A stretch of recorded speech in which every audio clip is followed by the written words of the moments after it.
minutos. Sí, ahorita presente un Muy bien, compañero. va, muchas gracias. Es todo de usted la pantalla.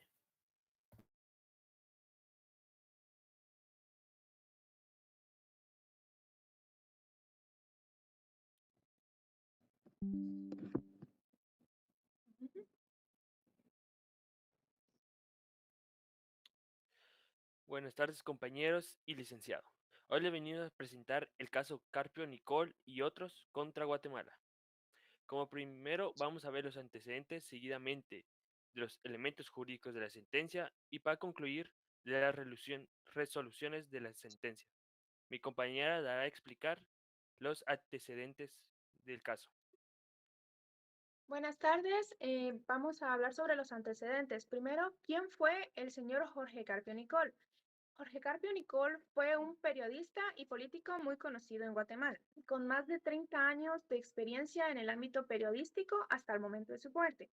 En 1963 fundó el periódico que posteriormente se llamaría El Gráfico y en 1983 el partido Unión Central Nacional, UCN. En 1985 obtuvo el segundo lugar en la primera vuelta de las elecciones generales para la presidencia y en 1990 ganó el primer lugar en la primera vuelta, perdiendo en la segunda vuelta contra el señor Serrano Elías.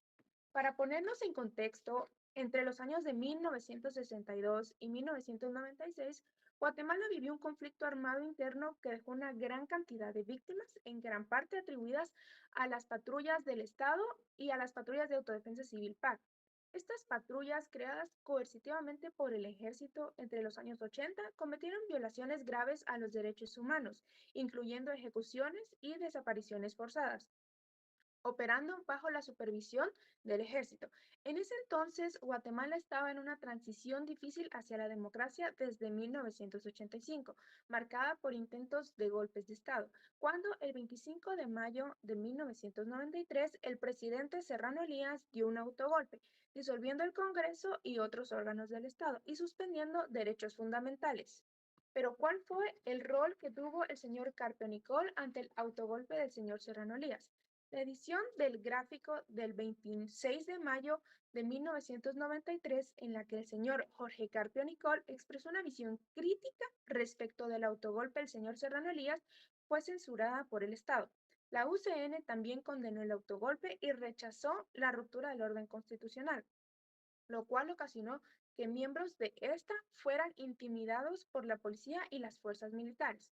El 31 de mayo de 1993, el señor Serrano Elías convocó al señor Jorge Carpio Nicol como representante máximo de la UCN para solicitarle su apoyo para mantenerse como gobernante. Sin embargo, el señor Jorge Carpio Nicol se negó y se manifestó sobre la necesidad de regresar al orden constitucional democrático.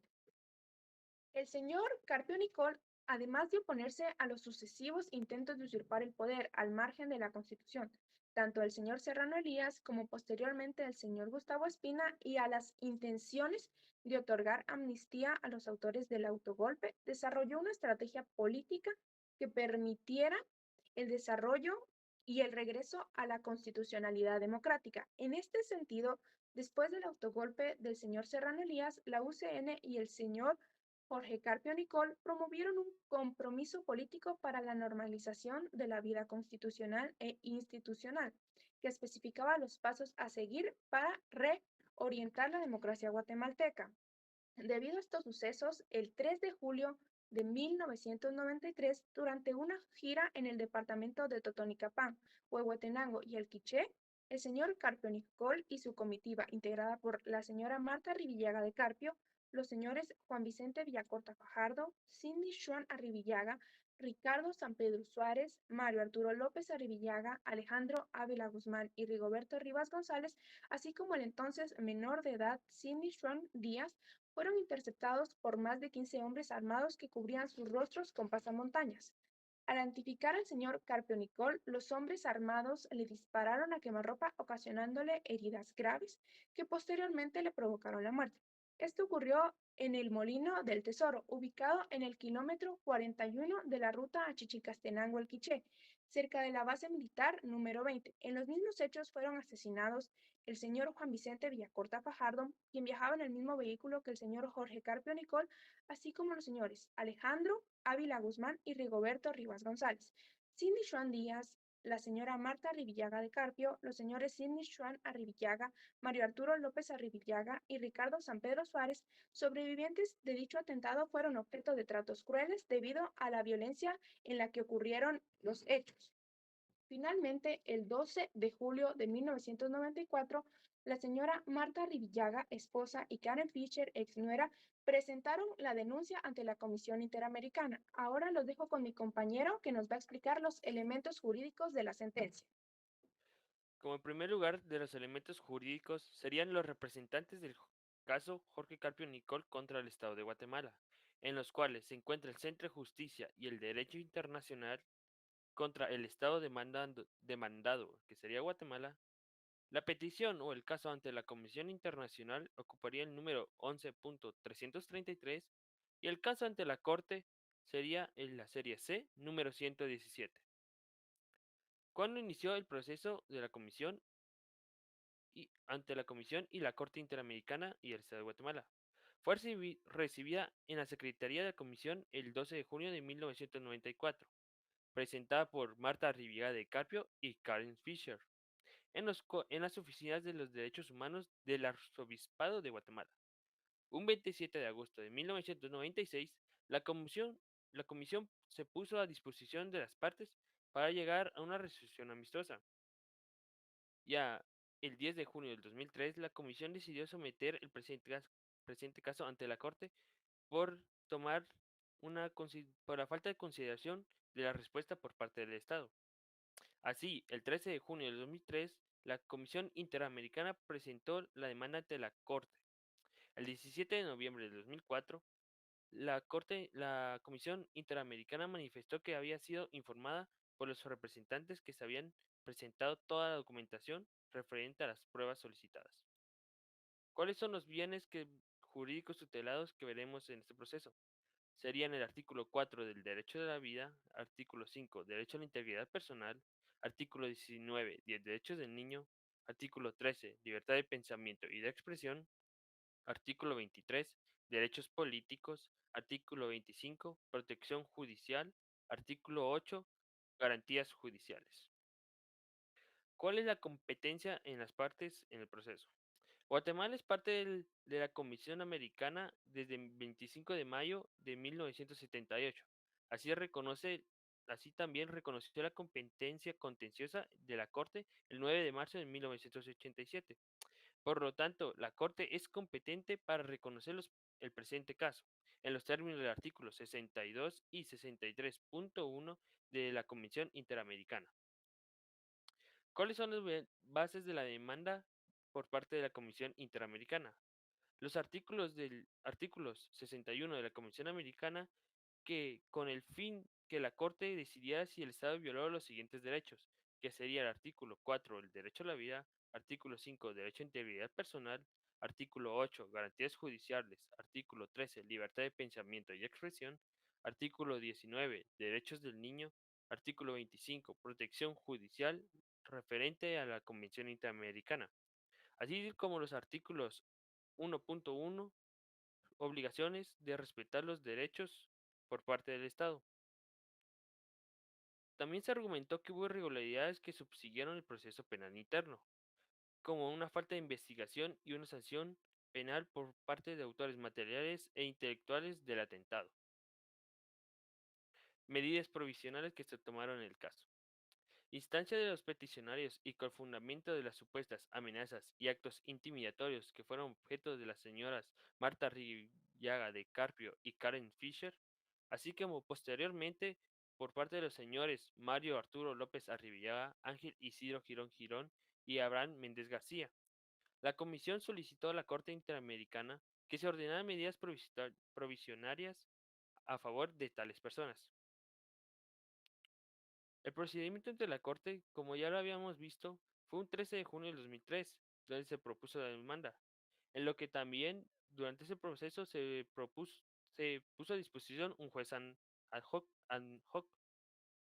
que un juez ad hoc es idéntica a los demás jueces que integran el tribunal, pero en un sentido que no representa un estado determinado.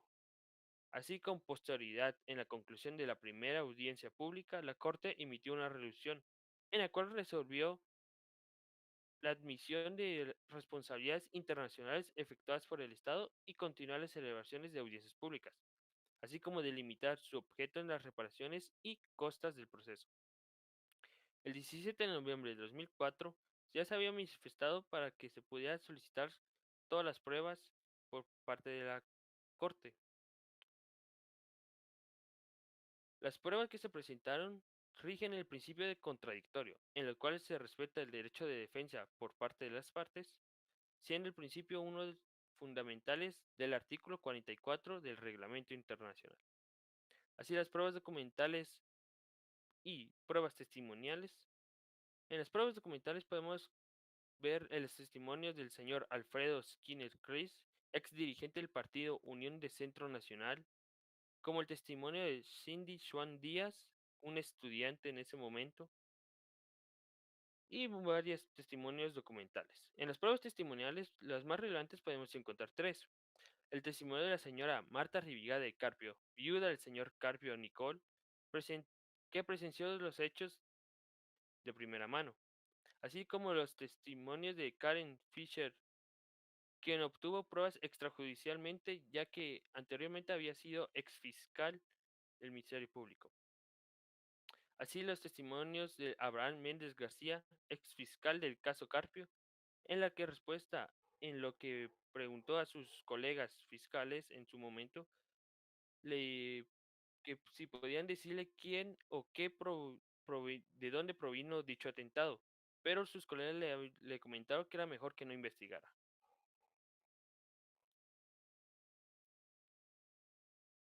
¿Quiénes fueron ¿Cuáles son los hechos probados?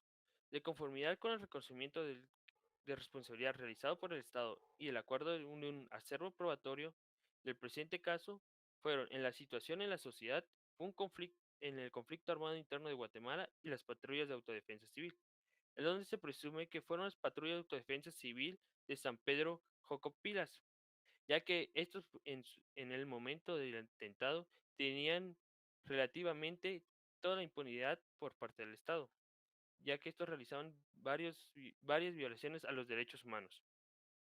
Así, la situación política de Guatemala de 1985 a 1993, las actividades periodísticas y políticas del señor Carpio Nicol, el, el atentado contra el señor Carpio Nicol y su comitiva política, la investigación interna de los hechos y los procesos internos, en donde se encuentran las irregulaciones con relaciones a las pruebas, los procesos internos y las múltiples amenazas y actos contra las personas involucradas en el proceso, en las cuales se encuentran el juez de paz Ernesto Solís Chávez, el agente fiscal del Ministerio Público Abraham Méndez García, en los cuales denunciaron diversas amenazas y acosos y atentados por parte de ellos, por parte de las patrullas de autodefensa civil.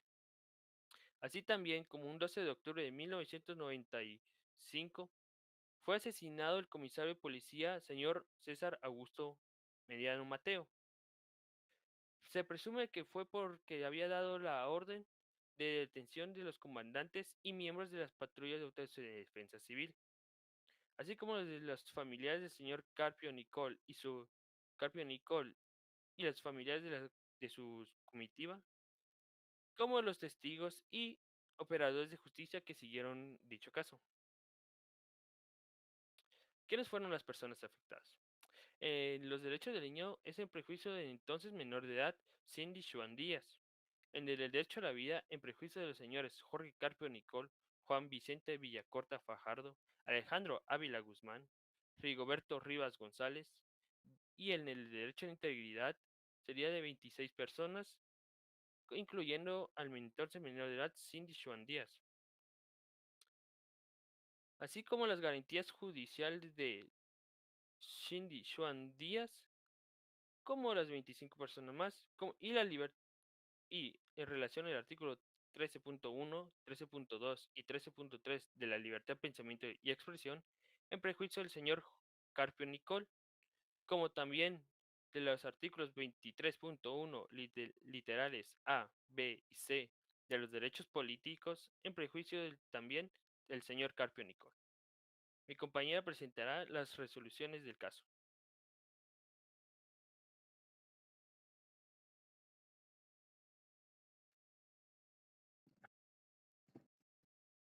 Primero, la Corte Interamericana declaró al Estado de Guatemala responsable por las violaciones de varios derechos fundamentales protegidos por la Convención Americana sobre Derechos Humanos, entre ellos el derecho a la vida, que fue violentado por la ejecución extrajudicial del señor Jorge Carpio Nicol y las 3 personas que lo acompañaban.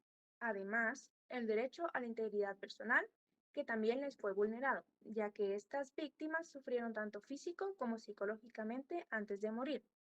Esta violación también afectó a sus familiares, quienes enfrentaron un profundo daño emocional y continuas amenazas debido a la falta de justicia. La Corte también señaló que Guatemala incumplió con el derecho a las garantías judiciales y a la protección judicial. El Estado no realizó una investigación efectiva ni ofreció recursos judiciales adecuados para esclarecer los hechos y sancionar a los responsables, lo que profundizó la injusticia y la impunidad en este caso. En cuanto a las reparaciones, la Corte ordenó al Estado de Guatemala varias medidas para reparar el daño causado. Entre estas se incluye la realización de una investigación seria y efectiva para identificar y sancionar a los responsables del asesinato de Carpio Nicol y las demás víctimas.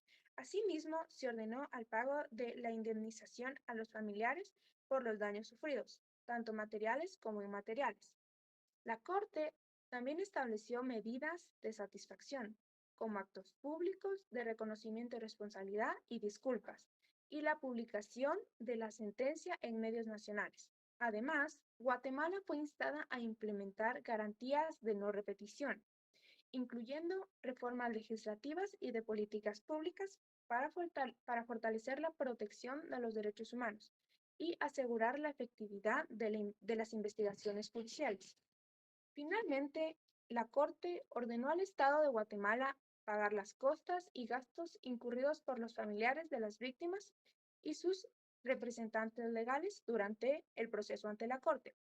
Este fallo no solo representa un avance en la lucha contra la impunidad en Guatemala, sino que también destaca el papel fundamental de la Corte Interamericana de Derechos Humanos con relación a la protección de los derechos humanos. Gracias por su atención.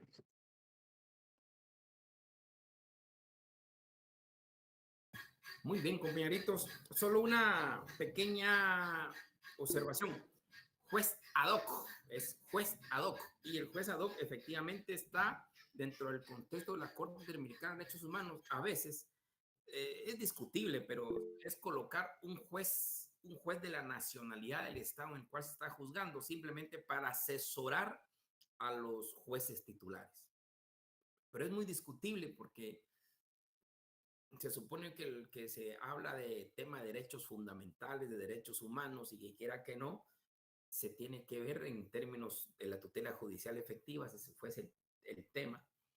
Y el juez ad hoc es como un asesor nombrado de una manera especial para asesorar en determinadas formas internas de los estados, leyes, acuerdos, procedimientos.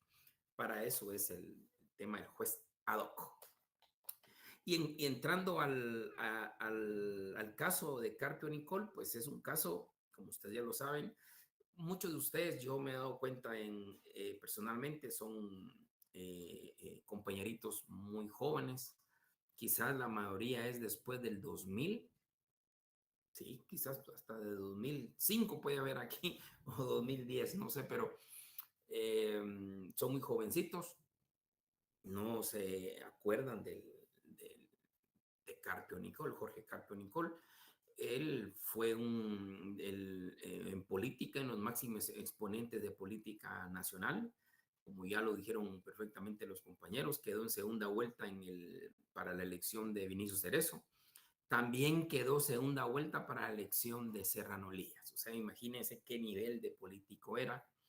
era el dueño del diario El Gráfico, que el diario Gráfico en esa época era la competencia directa. Uno no sabía quién era más fuerte, si Prensa Libre o Diario El Gráfico. Imagínense qué fuerza era la que tenía en este tema el periodista también, porque era político y periodista.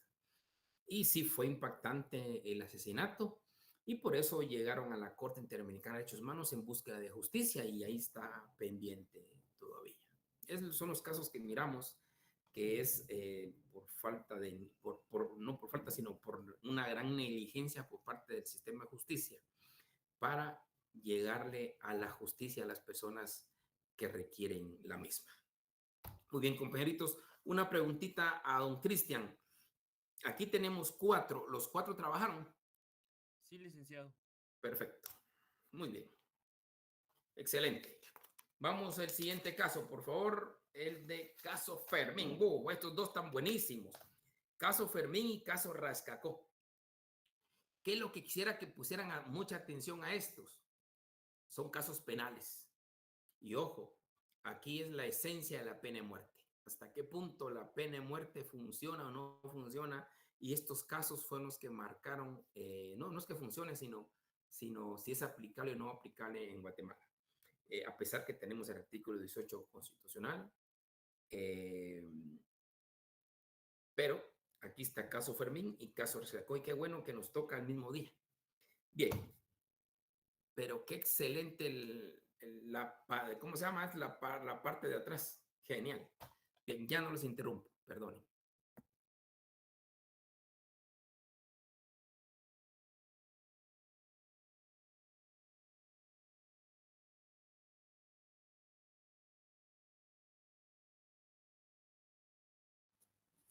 Buenas tardes, compañeros.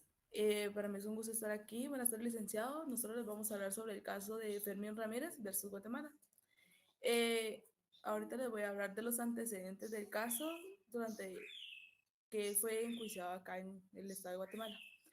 El 10 de mayo de 1997, el señor Fermín Ramírez estaba en una tienda ubicada en la aldea Las Morenas, del municipio de Puerto Iztapa. Como se pueden dar cuenta, se dio en el departamento de Escuintla, entre la aldea Las Morenas, aldea del Obrero y específicamente en Finca Las Delicias.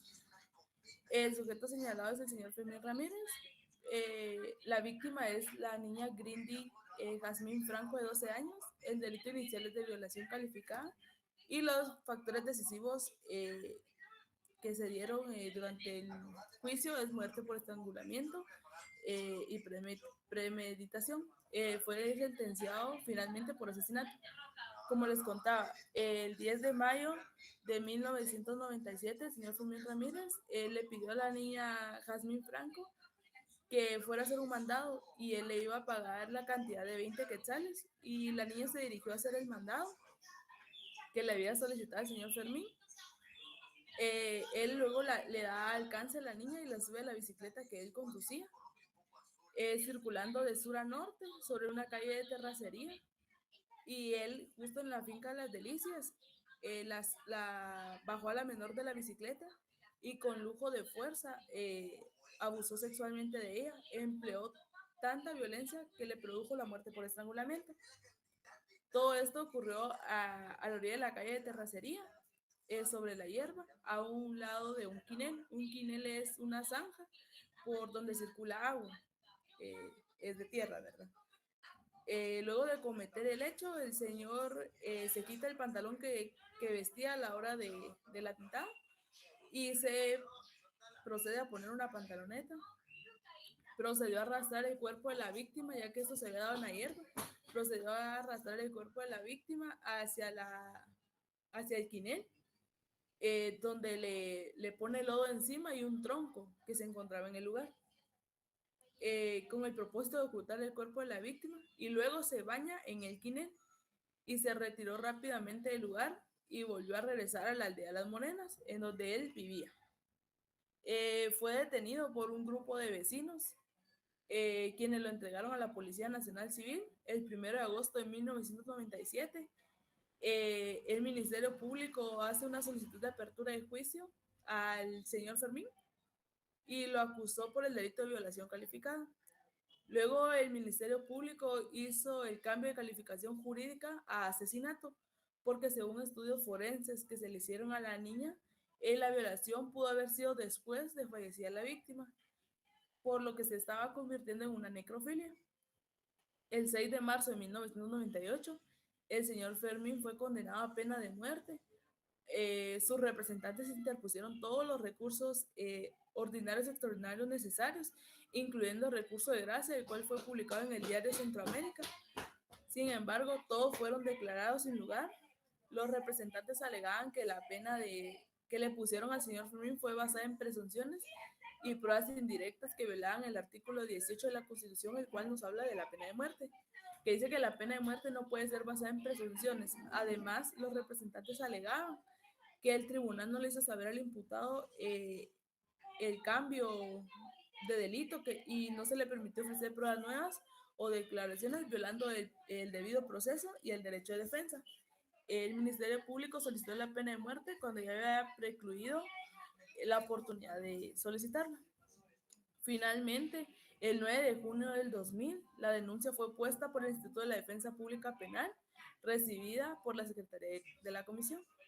El 9 de septiembre del 2004, la Comisión decidió presentar el caso ante la Corte Americana. Esos fueron los hechos, ¿verdad?, por el cual fue enjuiciado acá y, como se dieron cuenta, la pena de muerte. Ahora les voy a contar de cómo se dio los relatos a la hora que él fue, ya habían los peritrajes que hizo la Corte Americana. El señor Fermín, como les cuento, fue entrevistado de nuevo y él narra que ha estado en tres cárceles de máxima seguridad, debido a que durante el proceso aquí en Guatemala fue vinculado a alta peligrosidad. La comida en los centros de reclusión no eran los más humanos, mucho menos la comida que afectaba a la enfermedad crónica que él padecía. Los centros penitenciarios no cuentan con el suficiente presupuesto para tener medicamentos para los privados de libertad. También el señor Fermín ha estado sufriendo de estrés crónico debido a la sentencia que fue la pena de muerte que le impuso el órgano de justicia. La esposa del señor Fermín junto con sus hijos han sufrido de la estigmación debido a la condena de pena de muerte que el señor Fermín está cumpliendo. El hijo mayor del señor Fermín muere estando él recluido por una enfermedad que el niño padecía. La familia del señor Fermín no lo visita por la misma estigmación de la pena de muerte que han tenido, y la única que lo visita es una tía que es la encargada de los gastos del señor dentro de las cárceles y del medicamento.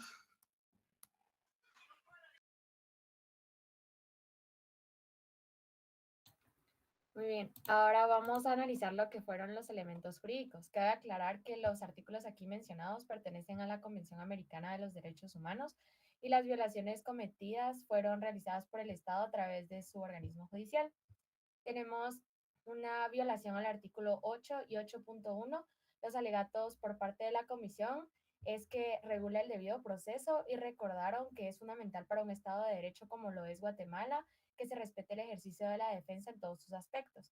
Luego, los alegatos de los representantes legales del señor Fermín protestaban que el derecho a ser oído carecía de sentido en el momento en el que la sentencia excede los hechos y las circunstancias de la acusación inicial, puesto que, como recordemos, nuestra compañera mencionó que al inicio se le acusaba de violación y posteriormente se le acusó de asesinato.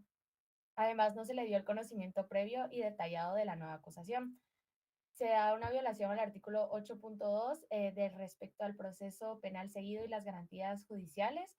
La comisión alega que no se le notificaron de los hechos y las circunstancias que fundamentaron la sentencia condenatoria de pena de muerte. Los alegatos de los representantes legales del señor Fermín fueron que el agravante de peligrosidad fue utilizado de manera discriminatoria aquí, puesto que inicialmente se hablaba de una sentencia de 30 a 50 años y posteriormente se utilizó la peligrosidad criminal como una presunción sin haber sido probada. Tenemos una violación al artículo 8.2, el literal C. El alegato de la comisión es que no se le notificó con tiempo a la defensa del señor Fermín y no pudieron preparar sus actividades de manera eficaz. Los alegatos de la defensa del señor Fermín fueron que no les fueron permitidos solicitar la división del debate para preparar sus pruebas y no fueron notificados que el juicio por el delito conllevaría a una pena, a una sentencia de muerte. Luego tenemos una violación al artículo 8.2, el literal F. La comisión no alega nada respecto a este y los representantes del señor Fermín alegan que los tribunales no respetaron la presunción de inocencia, pues como se mencionaba, estuvo en varias cárceles durante el proceso del juicio. Luego tenemos una violación al artículo 25 y 8.2 literal H en cuanto al derecho de la protección judicial efectiva. La Corte alega que se violaron dos aspectos. El fallo condenatorio que se dio a pesar de las fallas que se dieron al debido proceso y que no se ejecutaron de manera eficaz los recursos que presentaba la defensa del señor Fermín para aclarar su condena. Y los representantes del señor Fermín alegaban que no hubo una tutela judicial efectiva, puesto que no se reunieron las exigencias necesarias para la revisión del fallo de una manera integral. A todas estas acusaciones, los alegatos del Estado de Guatemala se basaron en el artículo 373 y 374 del Código Procesal Penal, en el cual alegaba que mientras sea oportuno se dará una calificación jurídicamente distinta. Esto debido al cambio en la condena inicial, cuando se hablaba primero de violación y posteriormente de asesinato. Y también les recordaba a las partes del juicio que tienen el derecho a solicitar la división del debate para preparar sus pruebas e intervenciones, garantizando así el derecho de la defensa del imputado. Conviene que no hubo una violación al artículo 8, puesto que al inicio del debate se dio una lectura íntegra de la sentencia del señor, de la acusación que se le daba al señor Fermín. Y si la defensa del señor Fermín no fue oída, fue porque su defensa no pidió que se diera la división del debate, se suspendiera este para poder preparar sus pruebas y actividades. Y alega que no se incluyeron hechos o pruebas posteriores para acusarlo de asesinato, sino que se utilizaron los datos que proveyó un perito forense, donde él, eh, el dato era que la niña no había muerto por la violación brutal, sino por asfixia y posteriormente había sido violada. Y tenemos que el cambio de la calificación jurídica que se dio en el caso, se sostenía que los tribunales tienen la facultad de dar una calificación distinta a la acusación inicial, esto también debido a la acusación inicial de violación y después de asesinato, y que la violación quedaba en segundo plano, puesto que el señor Fermín había incurrido en 6 de los 8 agravantes que tipifican un delito como asesinato. La defensa del señor Fermín también presentó ante el Estado de Guatemala que se repusieran los daños materiales, inmateriales, las costas y gastos, y el Estado sostuvo que no existía tal derecho pues, en el presente caso. Luego tenemos las consideraciones de la Corte, a la cual había sido llamada para que revisara si se había dado el debido proceso y se había tenido el acceso a los recursos efectivos de la defensa del señor Fermín, centrándose en el principio de coherencia y correlación entre la acusación y la sentencia. Y la Corte determinó que el Estado de Guatemala había violado los artículos 8.2 literal B de las garantías judiciales, 8.2 literal C, el 4.6 del derecho a la vida, el 5.1 derecho a la integridad personal, el artículo 1.1 obligación de respetar los derechos y el artículo 9 que es el principio de legalidad y retroactividad.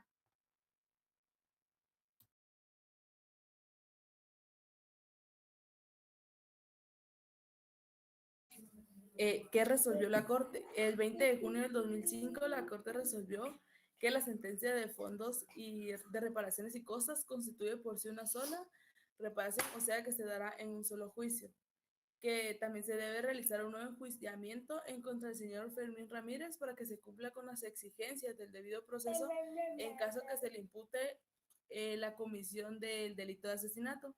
Deberá aplicarse la legislación penal vigente, entonces con exclusión de la referencia a la peligrosidad en los términos del punto resolutivo siguiente.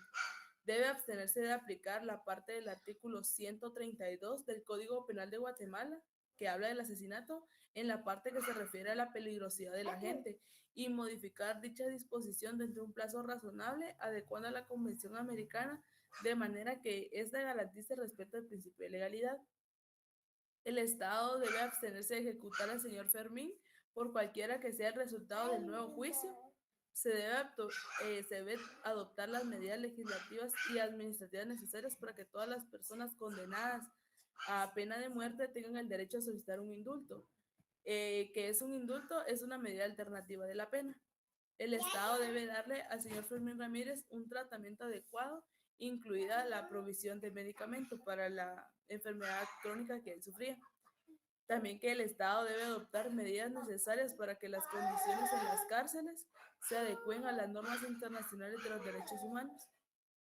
Y también que el Estado debe efectuar el pago por concepto de reintegro de gastos dentro del plazo de un año, lo cual la Corte Interamericana lo fijó en dólares y el Estado de Guatemala debería de hacerlo el tipo de cambio, ¿verdad?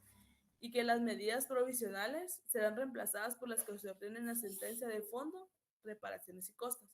Y que se supervisará el cumplimiento de la sentencia de fondo, reparaciones y costas conforme a la Convención Americana. Con esto se dará por concluido el presente caso con el cumplimiento de lo dispuesto en la misma.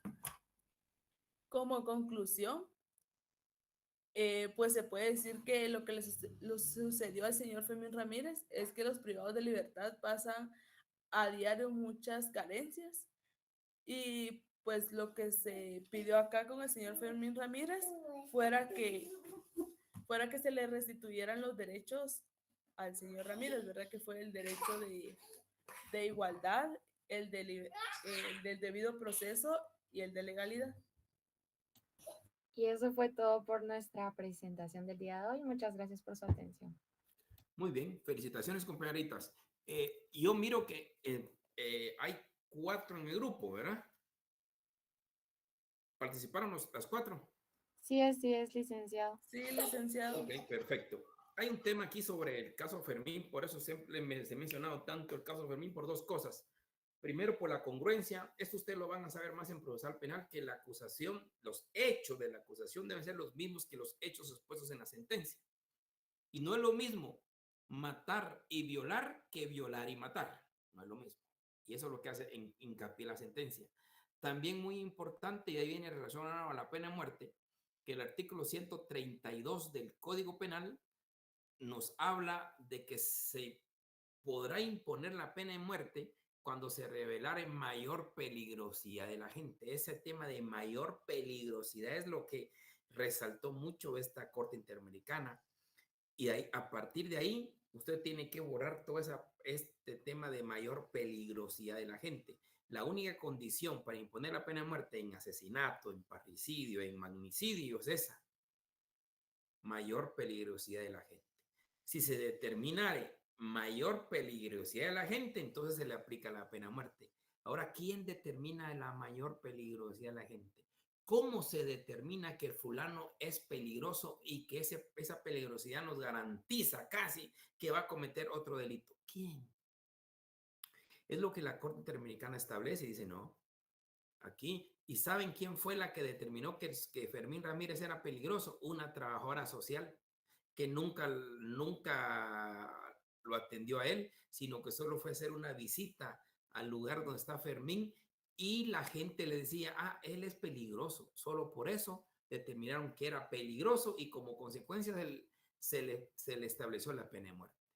Son las circunstancias que, por eso es el Código Penal, esa mayor peligrosidad de la gente en delito de asesinato, parricidio y magnicidio ya no existe por la Corte Interamericana de Derechos Humanos.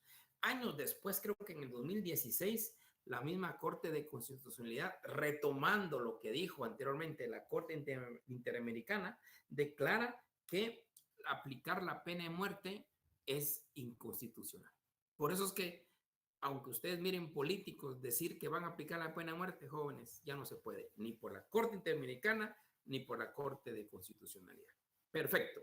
Vamos con el siguiente, muy parecido, porque también trata de pena de muerte. Lo bueno que el de caso Fermín Ramírez se refiere al artículo 132 y el caso Rascacó se refiere al 201. 201, 202, siempre se me equivoca el tema de secuestro. Empecemos.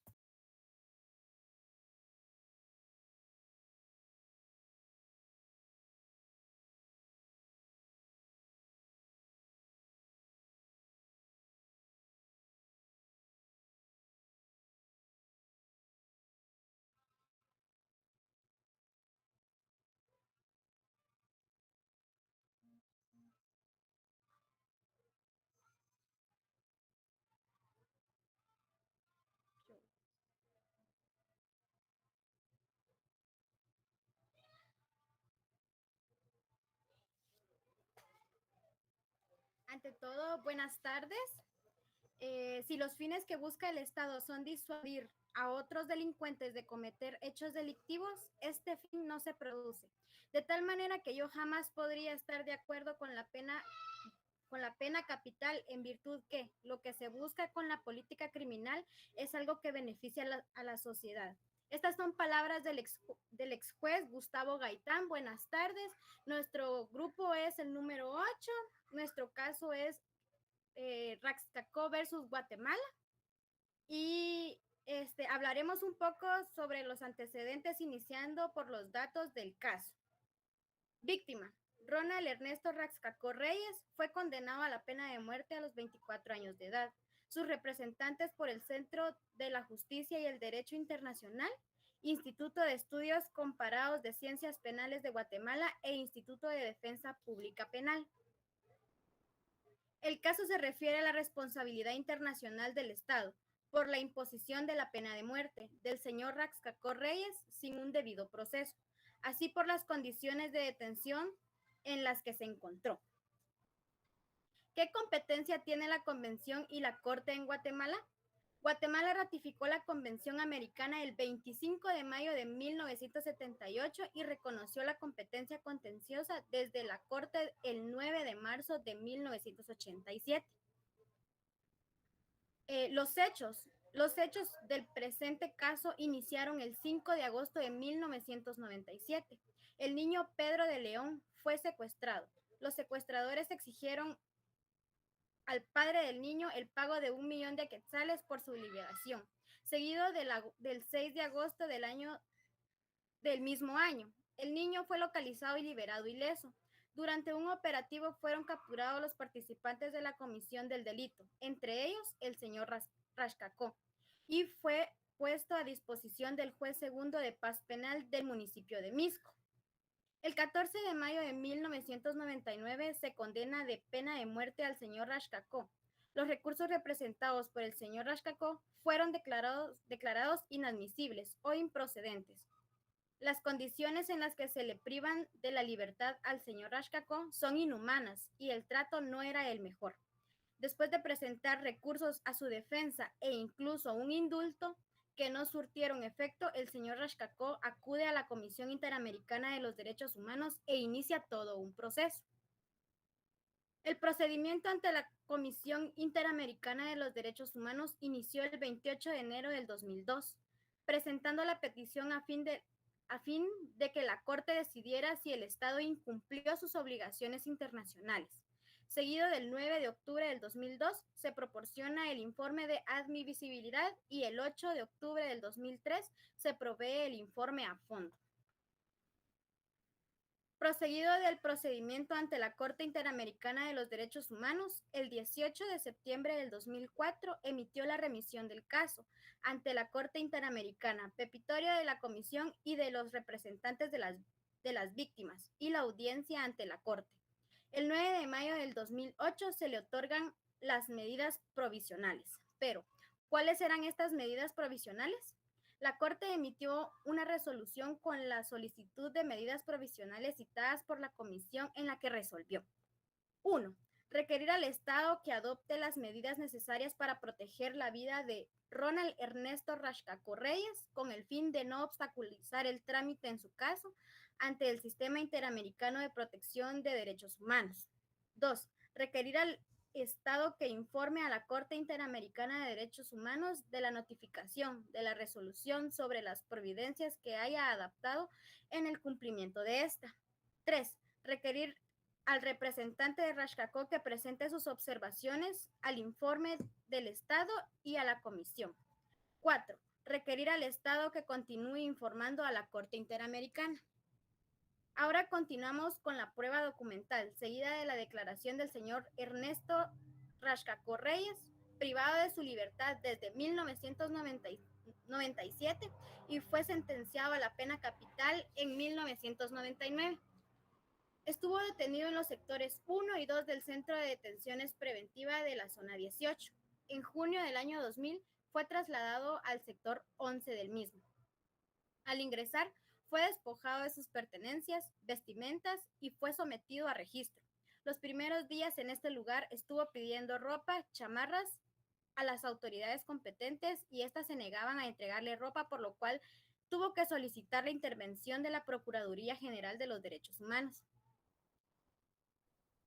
Y tampoco le permitían recibir alimentos. 10 meses después fue trasladado sin previo aviso ni orden de un juez competente a la cárcel de máxima seguridad de Escuintla, denominada como el Infiernito, donde permaneció detenido por 2 meses. Finalmente, el 19 de junio del 2001 fue trasladado de regreso a la Bartolina Cuarto B del sector 11 de máxima seguridad del Centro de Detención Preventiva de la Zona 18. Cuando ingresó al mencionado sector, los guardias de seguridad lo golpearon. La víctima no podía caminar ni hablar, tenía la mandíbula dislocada, las costillas quebradas y las rodillas lastimadas. En ese mismo año hubo un periodo de 3 meses durante los cuales solo tenía la ropa que llevaba puesta en su celda. En su celda no había colchoneta ni luz. Hemos mencionado que uno de los motivos de la presente denuncia ante la Corte fueron las condiciones en las que se encontraba el señor Rashkakov. Pero, ¿cuáles eran estas condiciones? En la Bartolina donde se encontraba era pequeña y la compartía con 8 reclusos. Dentro de dicha celda se encontraba el baño que no contaba con ventilación. Su cama era de concreto y medía 4 cuartos de ancho.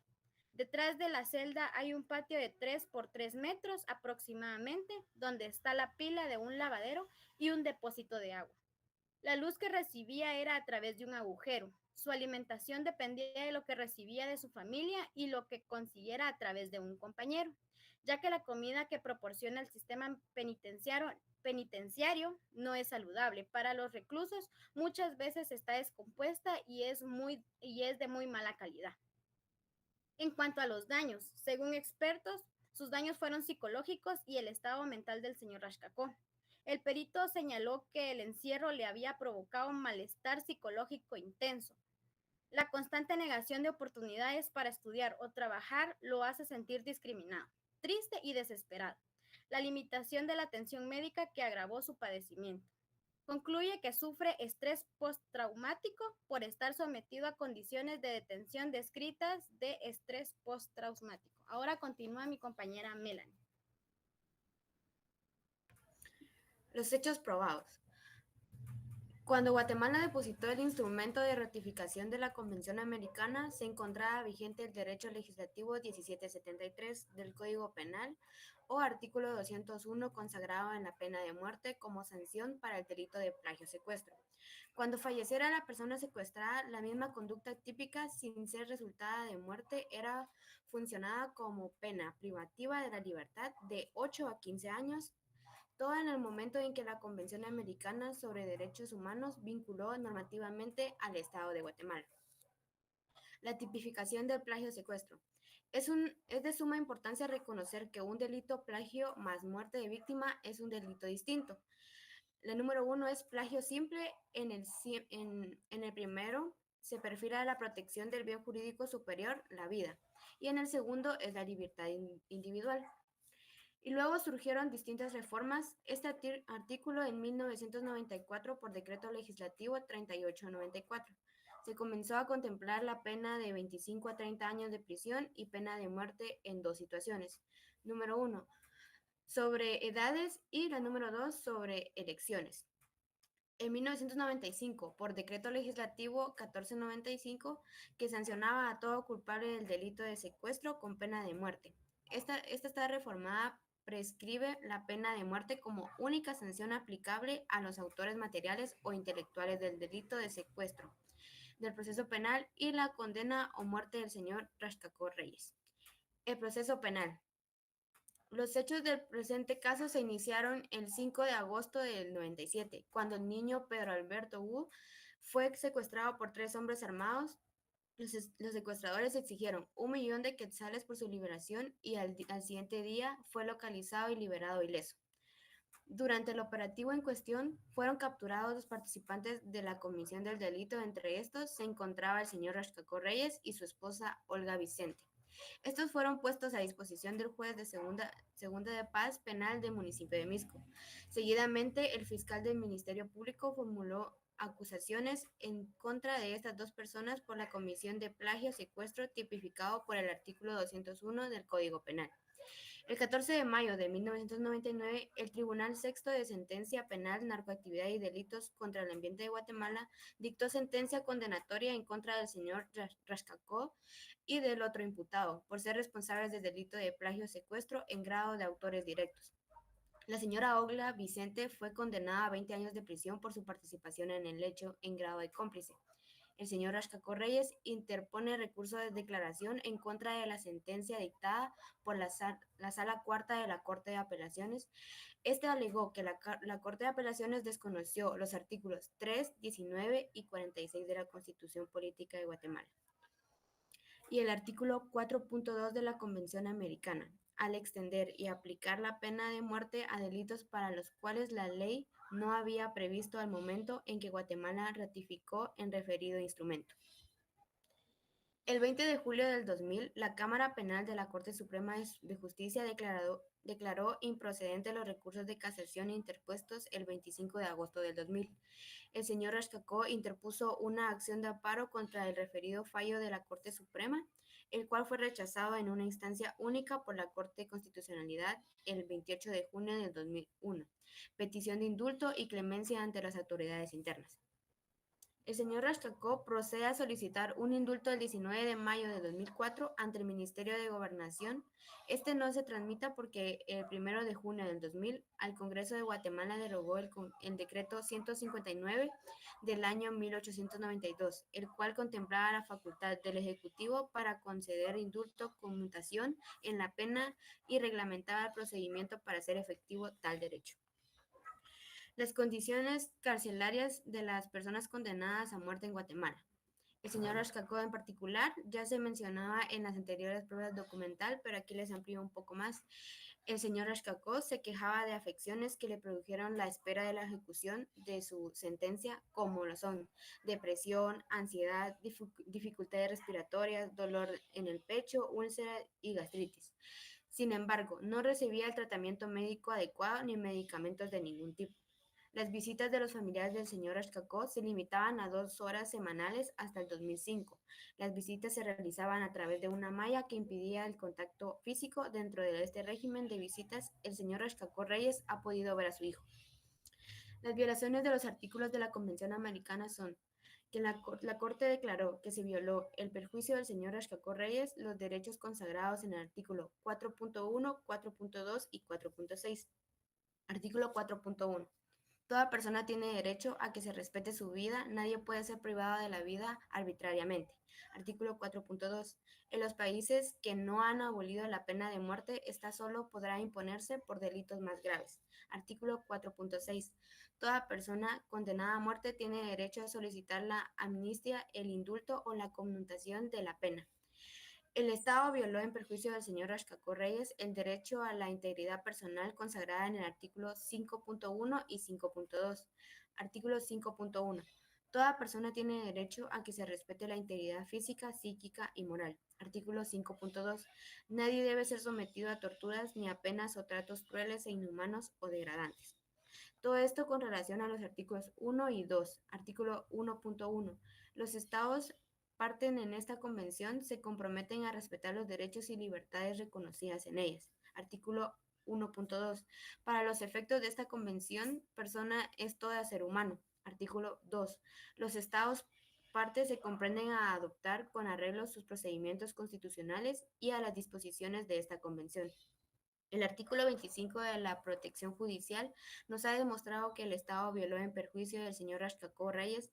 Se establece que toda persona tiene derecho a un recurso sencillo y rápido o cualquier otro recurso efectivo ante los jueces o tribunales competentes, que ampare contra actos que violen sus derechos fundamentales reconocidos por la Constitución. La Corte declaró que el hecho que las impugnaciones intentadas no fueran resueltas de manera favorable a los intereses del impugnante no implica la presunta víctima no tuviera acceso a recursos efectivos para proteger sus derechos. La resolución de la Corte. La Corte decía que el Estado debe modificar dentro de un plazo razonable el artículo 201 vigente en el Código Penal, abstenerse de aplicar la pena de muerte y ejecutar a los condenados por el delito de plagio secuestro. Adoptar un procedimiento que garantice que toda persona condenada a muerte tenga derecho a solicitar el indulto.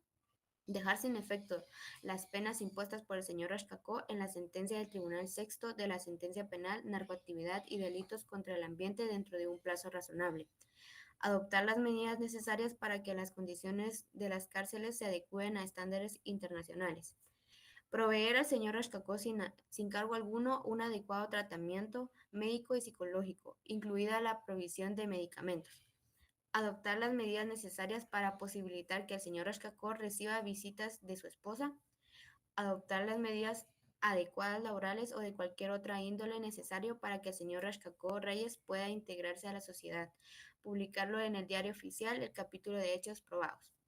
Efectuar el pago por concepto de reintegro de gastos dentro de un plazo de 1 año. Obligaciones del Estado en el marco de las medidas provisionales ordenadas por este tribunal en caso que sean reemplazadas.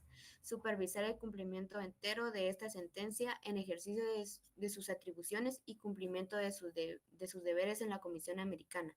Y se concluirá con el caso cuando el Estado haya dado cumplimiento a lo dispuesto en esta.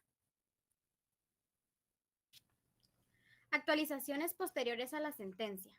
El 9 de mayo del 2008 se dio la última resolución. El Estado ha dado cumplimiento a los siguientes puntos resolutivos de la sentencia. Dejar sin efecto la pena de muerte impuesta al señor Rashkakov Reyes, publicar las partes pertinentes del fallo dictado en el presente caso y pagar las cantidades fijadas como reembolso de costas y gastos.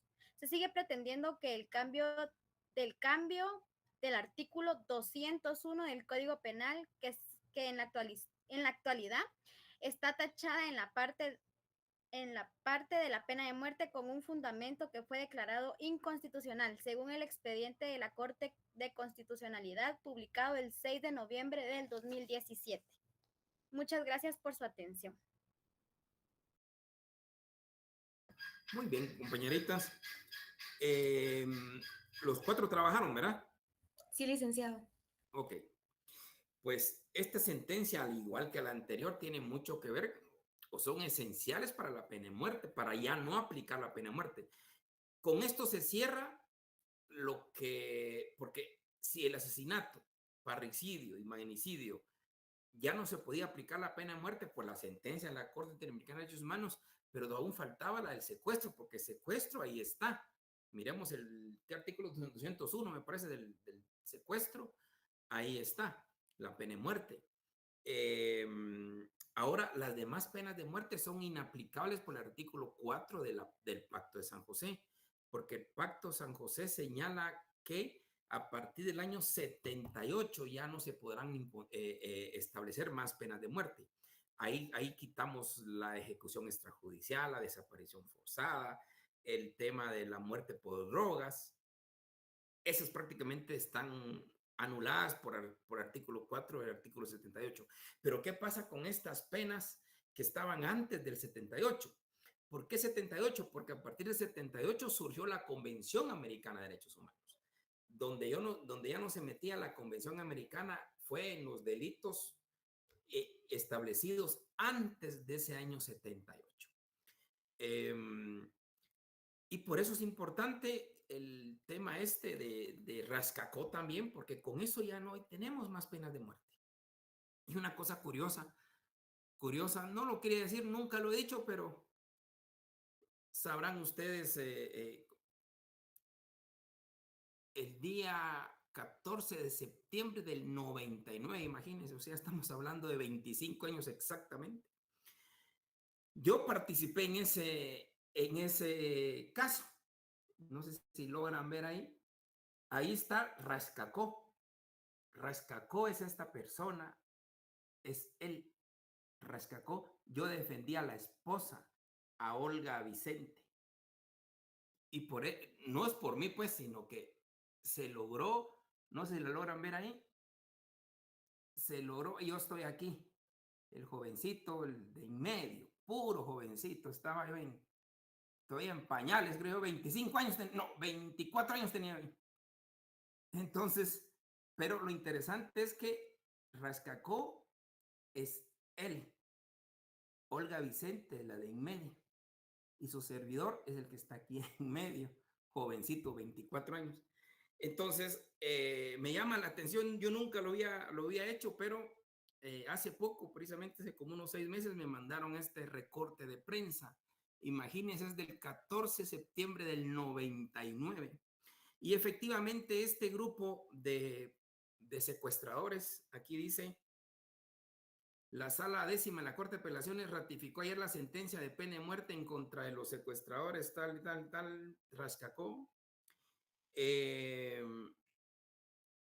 acusado de plagio del niño Pedro Alberto de León Gu, hecho ocurrido en agosto 97. Les recuerdo que esos años eran de muchos secuestros, por eso es que cambió el tipo penal, cambió y cambió la pena. Única pena, pena de muerte. Y ahí también lo resalta la Corte Interamericana de Derechos Humanos cuando habla de penas únicas. Se prohíben las penas únicas. El delito de secuestro tiene una sola pena. Y dice, cuando no se puede aplicar la pena de muerte, se impondrá la pena mayor en prisión. Pero cuando no se puede aplicar la pena de muerte, cuando sea mujer o cuando sean menores de edad o cuando sean personas de la tercera edad. Ahí no se puede aplicar la pena de muerte. Si usted no está comprendido en ese rango, entonces prácticamente se le impone la pena de muerte. Así es el Código Penal actual. Y la sentencia de la Corte Interamericana de Derechos Humanos nos ilustró para decir, miren, penas únicas no pueden existir en los tipos penales. Porque hay circunstancias que agravan y circunstancias que atenúan, ¿no? Entonces, no a todos se les puede poner la misma pena cuando hizo circunstancias atenuantes. Y yo siempre decía en estos últimos años, que imaginémonos hoy día exista un secuestro, 2 secuestros, niño A y niño B. En el niño A lo cuidan, le dan su alimento, le dan hasta su Pediasure y en el momento de que lo entregan con vida, sano y salvo. Mientras que el niño B no, el niño B le dañan físicamente, lo torturan, le sacan los ojos, le quitan los dedos y lo matan. Dígame usted si es injusto que se le imponga la misma pena. No se puede poner la misma pena. Son casos totalmente distintos. Uno se entregó con vida y el otro se entregó sin vida. Entonces el que entregó sin vida merece más pena que el que lo entregó con vida. Pero así como dice su Código Penal, no es así. Su Código Penal es una pena única. Y eso es lo que resalta la Corte Interamericana de Derechos Humanos. Que hay circunstancias, en cada caso concreto hay circunstancias que agravan la sanción o circunstancias que disminuyen la sanción.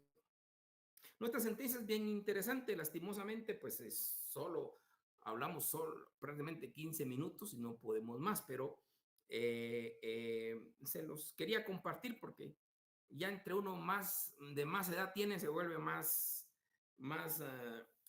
bonachón. Pero ahí sí que son historias de la vida y Rascacó pues todavía está con vida. Cuando la Corte Interamericana emitió la sentencia,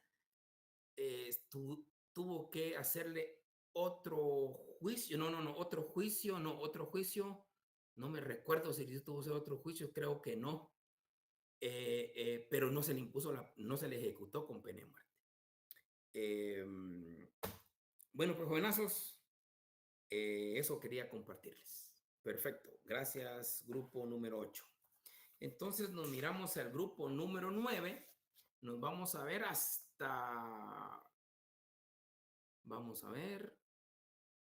presencial, ¿verdad? Es presencial el viernes porque este viernes, según dicen, no hay sesión. El otro lunes tampoco hay sesión por el 13, 14 y 15. No sé por qué la universidad da 2 descansos. Da el viernes y da el lunes. Entonces me dijeron que hasta para el otro viernes ya sería presencial. estaríamos con grupo 9, 10 y 11. ¿Estamos de acuerdo? Sí, licenciado. Sí, licenciado, muchas gracias. Entonces, Licenciado, gracias. estaríamos presencial este viernes que viene en 8, 9, 10 y 11. Bien, jovenazos, pasen buena semana, un buen inicio de semana y que disfruten también sus días de descanso el viernes, sábado, domingo y lunes. Que pasen buena tarde, se cuidan. Feliz tarde. Licenciado, gracias. Dios, nenita.